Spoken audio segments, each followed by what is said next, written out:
なり山の奥をですね、ぐんぐんぐんぐん登ってったところに、小さな集落みたいなものがあるんですよ。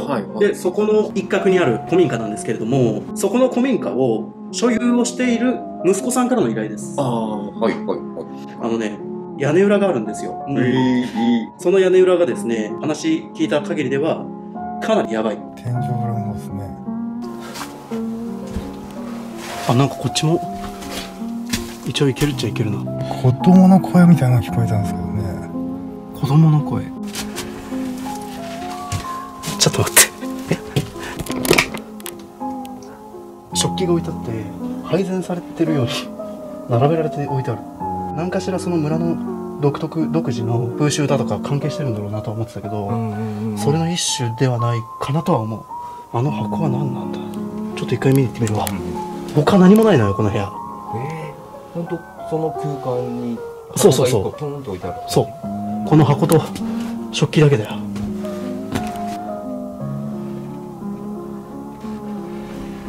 だろう、厄除け。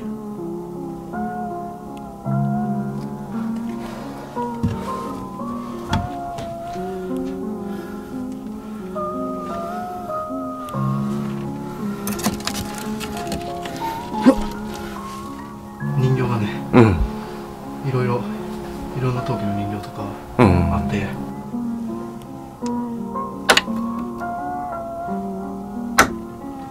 なんだこれ。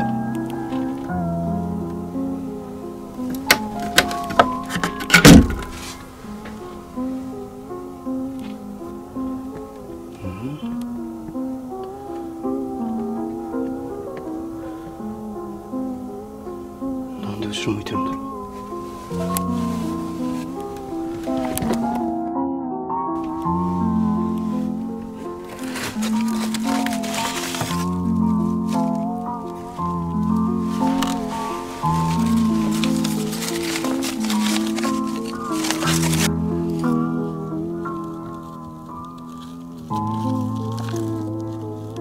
昭和49年。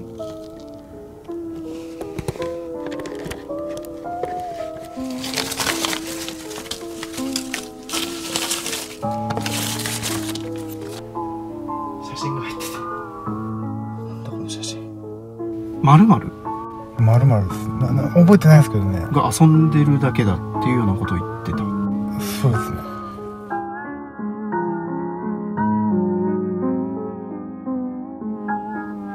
今日の調査はこれでおしまいにして、依頼くれた方現状報告しよう。で、一回ちょっと今後どうするかを一回一緒に相談しようか。そうか。じゃあちょっとね、謎多すぎて一旦これらが何なのかっていうのをちょっと一回調べて分かるもんでもないかもしれないんだけど、ちょっと一回調べたい。なんかね、この周辺独自の何かがあるんじゃないかなと思うんだよね。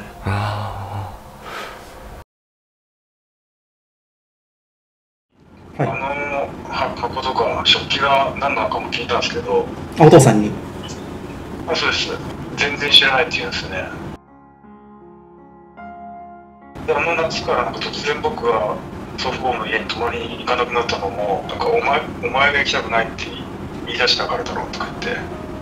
実際さんがそうお父さんに伝えた記憶はあります？いや全然記憶ないですね。でなんか父もなんか機嫌が悪くなって、それ以上ちょっと聞けなかったんですけど、でもなんか最後になんか気持ち悪いことでもしてたんだろうって言ってたのが気になりましたね。気持ち悪いことでもしてたんだろう。お父さんが。それが気になりましたね。なんか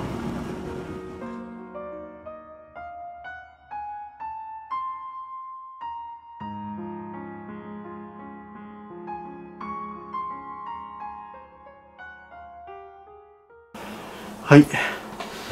じゃあ一緒に今からまた屋根裏にね再び登って、箱と食器が置いてあった小部屋にちょっと定点を設置しようかなというふうに思いますんで。本当になんかいるなっていう。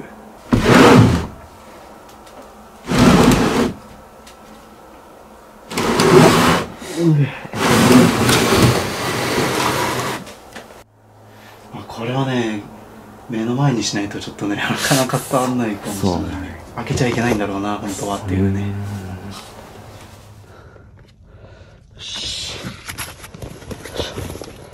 まあ変化はないですね。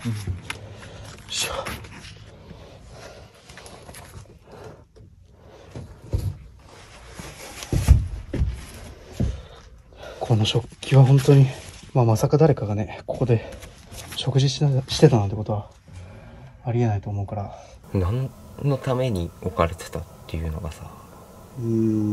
パッと思いつくのは、やっぱりお供えだよね。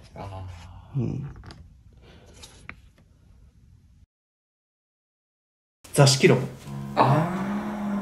座敷牢っていうのはね、罪人だとか、精神的に病んでしまった人間、これは性天的なものも含めてね、のような人たちを、閉じ込めておく座敷っていうのがあるんだけど、ただこれに関してはあくまでも座敷牢っていうのはさ、閉じ込めておくのが目的だから、僕らは屋根裏入ったけどさ、別に特に格子があったわけでもないし、そうだね。要は牢屋のような状態にはなってなかったじゃないですか。こう開けて出ようと思えば出れちゃう感じ、そう牢屋って感じではなかったよね。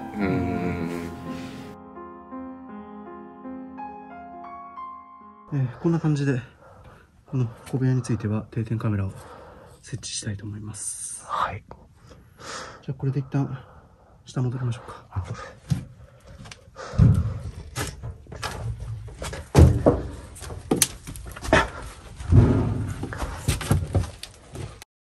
定点をさ、今一応置いてきたじゃないですか。あれも一応ね、その目なんですよ。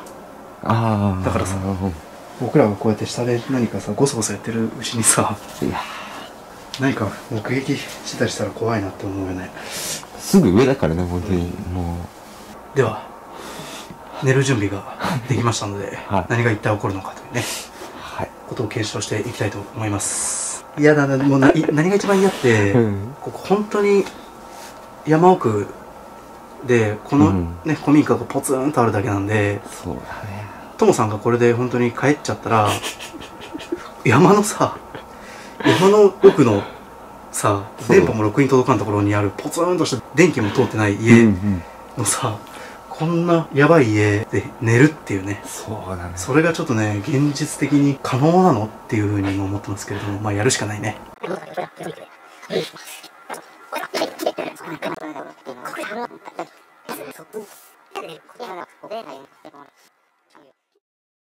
じゃあ、行くわ、そろそろ。ここでうだうだやっててもしょうがないから。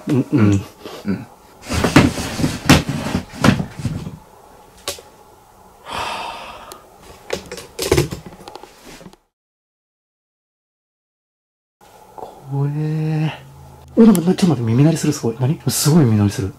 ちょっとトモさんが帰った途端、それはちょっとやめてほしいな。びっくりした、今。すごい耳鳴りしたな、今。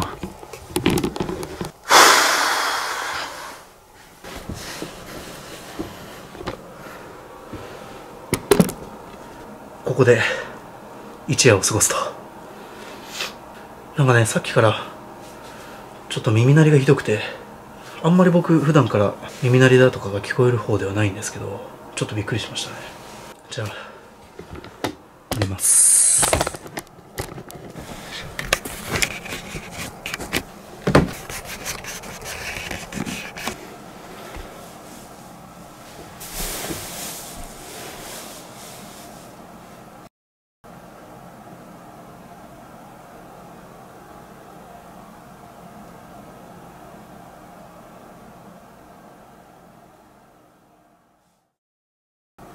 空耳なんでしょうけど、なんかボソボソ喋ってるような声が聞こえるような気がします。向こうの上の定点が本当気になりますね。嫌だなぁ、なんか映ってたら。だって今上にある定点に何か映ってたら、今僕、この距離にいるってことですからね。いやちょっと怖くて、寝るどころじゃないですね。今になって、トモさんの事故物件1週間生活の気持ちがわかるという。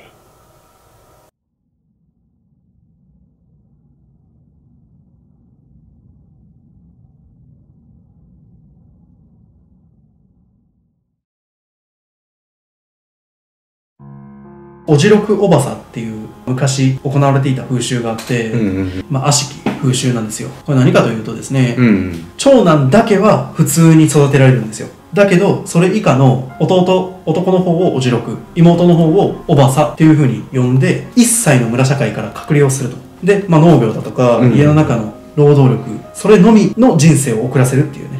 もう奴隷ですよね。なんか今の時代だと考えられない、ね、考えられない。だから当時っていうのは、不衛生だし、その栄養状態がやっぱ悪いじゃないですか。だからたくさんの子供たちを平等に育てることができなかったような時代背景があるのかなと思うんですよ。でこの人たちっていうのはもう結婚もできない、村祭りだとかの行事も参加できない。当時の文献によると、そういったおじろくおばさと呼ばれていた人たちっていうのはかなりの確率で分裂病、統合失調症のような症状があったと。ただそれは先天的なものではなくって閉じ込められるような形で生活を強いられてたことが原因だというふうに言われてるんですよ。あの部屋でそのおじろくおばさと呼ばれていた人が閉じ込められていたのではというのも一つ。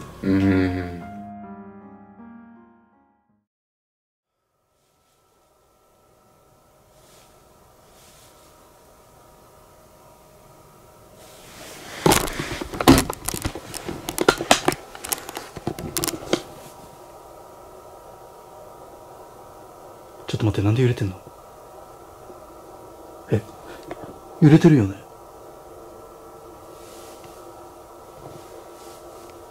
なんか微妙に揺れてるよね。これ触ってないっすよ、僕。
今入ってるかな？なんか、すごい物音したけど今。で、物音っていうかなんか、本当に声みたいなのが聞こえた気がしたけど。ちょっと待って。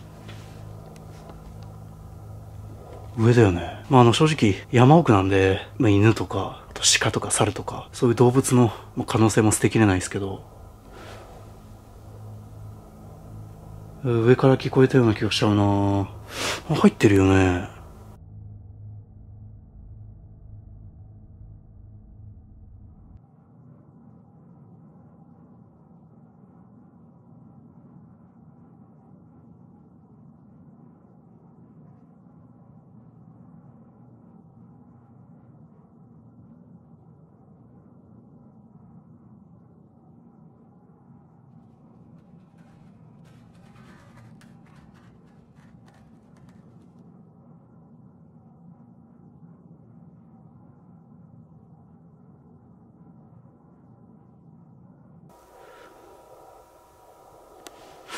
見に行ってみるか。ちょっと、物音が、というか声のようなものが聞こえた気がするんで、ちょっと様子を見に行ってみます。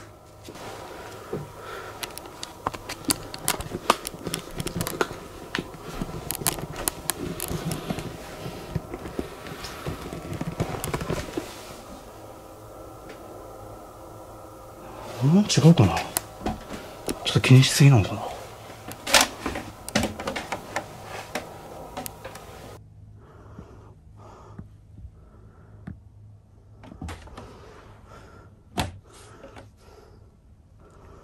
でも本当に動物がなんかおるのかな。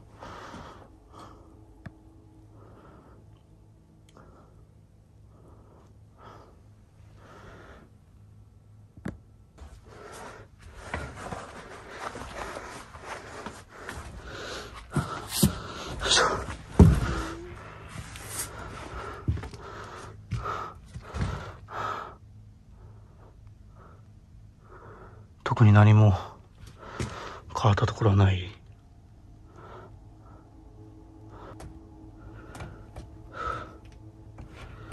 特に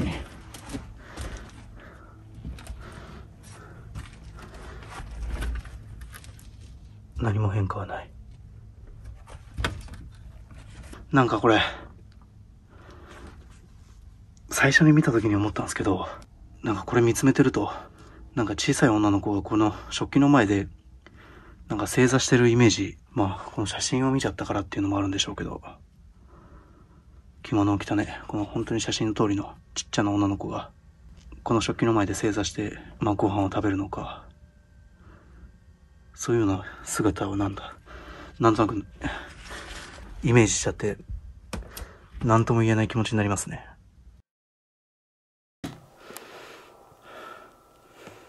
はい、ちょっと今ね、様子上見に行ってきたんですけど、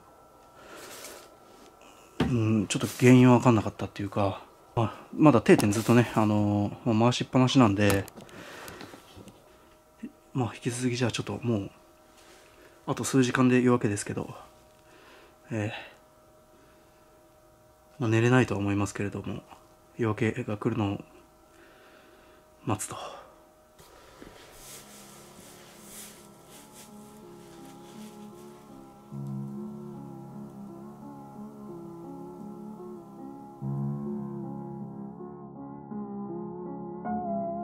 とある地域では屋根裏のことを厄介部屋って呼んでるんですよ。厄介部屋。そう。この説もおじろくおばさと同様に、まあ、昔はね、そういう子供が生まれても長生きできないことが非常に多かったんですよね。まあその地域ではそうやって幼少期に亡くなっちゃうことをもののけだとかいったものに連れ去られるっていうようなことを信じられてたみたいなんですよ。でその厄介部屋に架空の子供を作る風習がある。でそうすると、本物の子供の身代わりになってくれるっていうね、風習があって、まあ、だからあそこのね、屋根裏にあったあの辺のものっていうのは、まあ、その名残なんじゃないかっていう。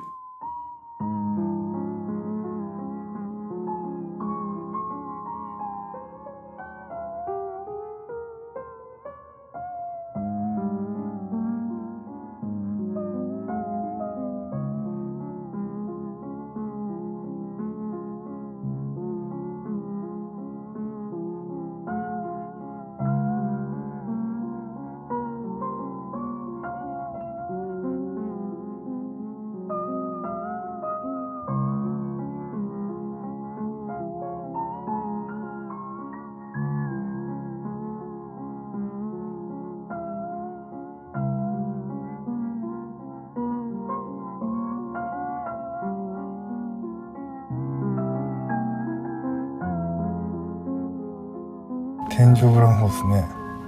なんかそうですね、引っかくようなギギーみたいな子供の声みたいなのが聞こえたんですけどね。子供の声。はい。それで大体何歳ぐらいのとか。